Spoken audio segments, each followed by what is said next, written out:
Minecraft es un juego que sacó su primera versión beta en el año 2011 y desde entonces parece que se rehúsa a ser dejada en el olvido, pues a pesar de haber salido hace ya más de una década, sigue dejando de qué hablar. Al ser un juego de construcción y de mundo abierto puedes hacer casi cualquier cosa que te imagines, pero ¿se podrá usar para explicar la arquitectura? Prepárate para ver cómo la humanidad pasó de esto a esto, mientras en su camino pasó por todo esto otro.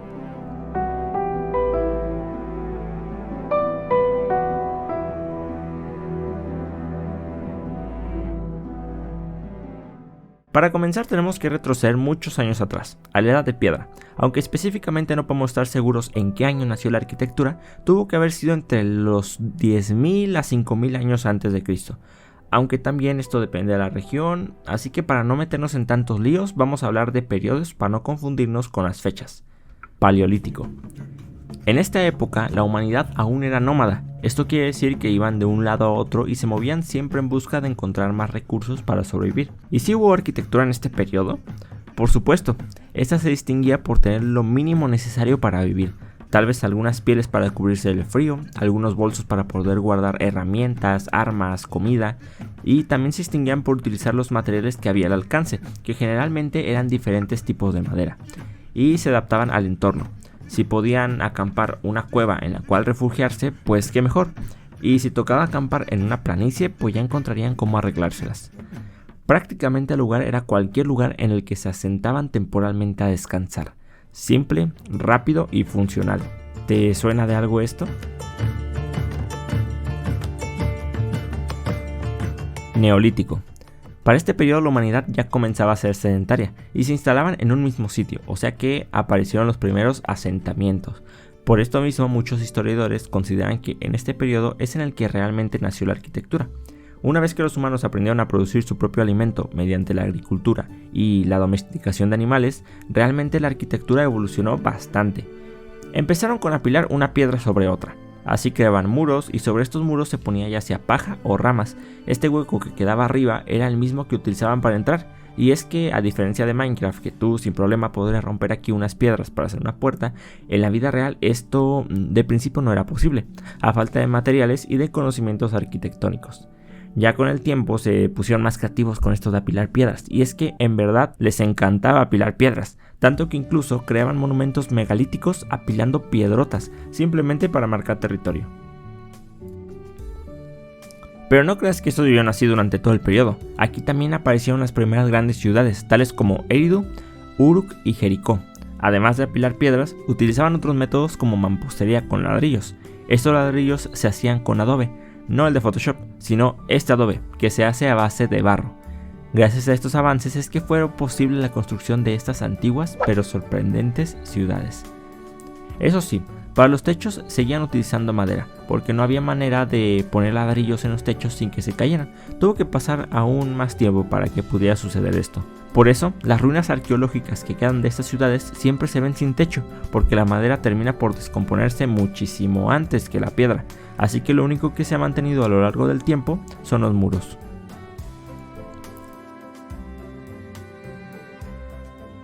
Edad Antigua. Aquí las cosas se ponen aún más interesantes, ya que en diferentes puntos del mundo y también en diferentes puntos de la historia comenzaron a levantarse grandes ciudades y cada una de estas ciudades empezó a tomar su propio estilo arquitectónico, diferente gracias a que estaban relativamente aisladas unas de otras. Por ejemplo, los egipcios. A pesar de su falta de materiales variados, de verdad se las ingeniaban para hacer obras arquitectónicas sorprendentes. Por ejemplo, el Speos, que es un templo funerario que fue tallado en roca, una técnica que se ve después en otras partes del mundo.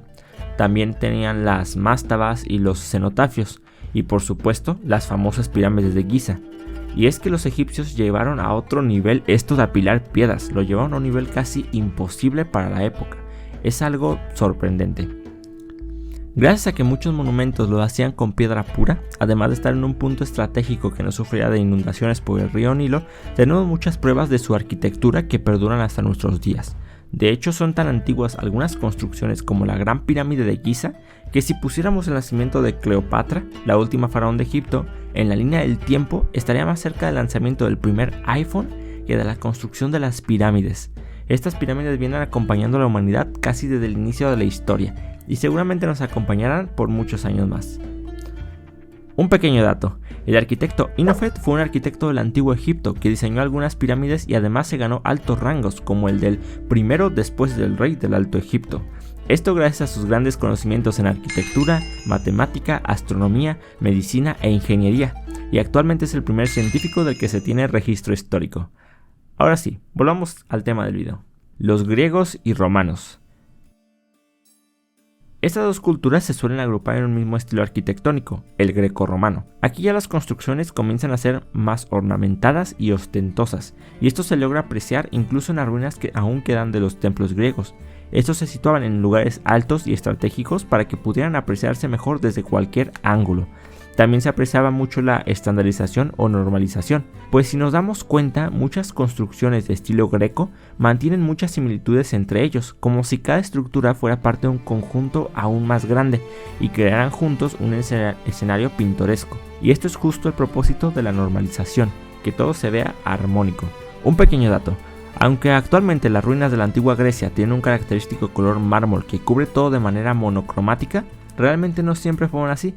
De hecho, es todo lo contrario. A ellos les encantaba pintar todo de colores muy llamativos como el rojo y el azul, cosa que va acorde a su idea de resaltar sus obras arquitectónicas lo mayor posible. Esta forma de decorar actualmente se le conoce como policromía. Bueno, pero ¿qué pasa con los romanos? ¿Qué aportaron a la arquitectura? Pues a pesar de que en muchos aspectos solo hicieron un copy-paste de lo que ya hacían los griegos, también agregaron algunas cosas que enriquecieron aún más a la arquitectura grecorromana. Por ejemplo, inventaron el método constructivo del arco de medio punto, la arcada, la bóveda y la cúpula. Todos estos métodos son muy significativos, ya que permitían hacer espacios más amplios, accesos más grandes y todo con los mismos materiales que se iban utilizando hasta el momento: piedra y adobe. Pero estos materiales cambió, ya que los romanos inventaron una revolucionaria mezcla a la que llamaron opus caementicium, o también conocida como hormigón romano. Este lo utilizaban para pegar bloques de piedra entre sí o para crear piezas sólidas a partir de encofrados que les daban forma. Estas obras se volvieron muy relevantes dentro de la historia de la arquitectura, tanto que hasta los años 1000 se siguió utilizando gran parte de la estética grecorromana a lo largo de toda Europa.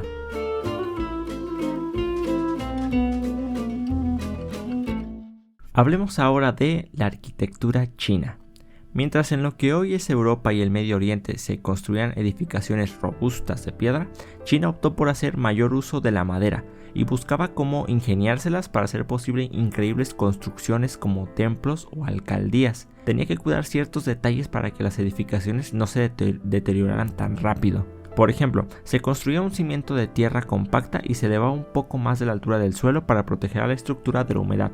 También se recubrían los techos con tejas de cerámica vidriada para protegerlos también del agua de lluvia. Las vigas y elementos estructurales estaban también hechos de madera y se intentaban utilizar muy pocos clavos. En vez de estos, para unir las piezas de madera se entrelazaban mediante mortajas y espigas. Esto para darles mayor flexibilidad y hacerlos un poco más resistentes a los sismos. Un pequeño dato: probablemente los característicos techos que sobresalen de la arquitectura china nacieron a partir de la necesidad de proteger las columnas interiores del agua, ya que al ser todo de madera tenían muy poca resistencia a esta. Estos techos se complicaron mucho estructuralmente, pues buscaban un balance entre mantener su propio peso y tener la menor cantidad posible de columnas, con el fin de tener espacios interiores más amplios. Lamentablemente, su debilidad siempre fue la durabilidad. Esto debido a que el material más usado en sus construcciones era la madera, y como mencionamos antes, este se descompone muy rápido a diferencia de materiales muy resistentes como la piedra. Es por eso que hoy en día quedan muy pocos ejemplares arquitectónicos de la antigua China, pero su legado es tan grande que hoy en día se sigue viendo su importancia en gran parte del continente asiático. Hasta aquí no hemos visto ni la mitad de todas las expresiones de arquitectura que han existido a través del mundo, que hay del continente americano, de la India, de Rusia, el movimiento renacentista. Todavía falta un largo viaje para llegar a la arquitectura moderna, pero para que no se haga tan largo el video, dejemos esto para una segunda parte, ¿de acuerdo? Por el momento, si te gustó el video, suscríbete y comenta qué otro estilo arquitectónico crees que hace falta. Te dejo con una pizca de ciencia y nos vemos hasta el próximo video.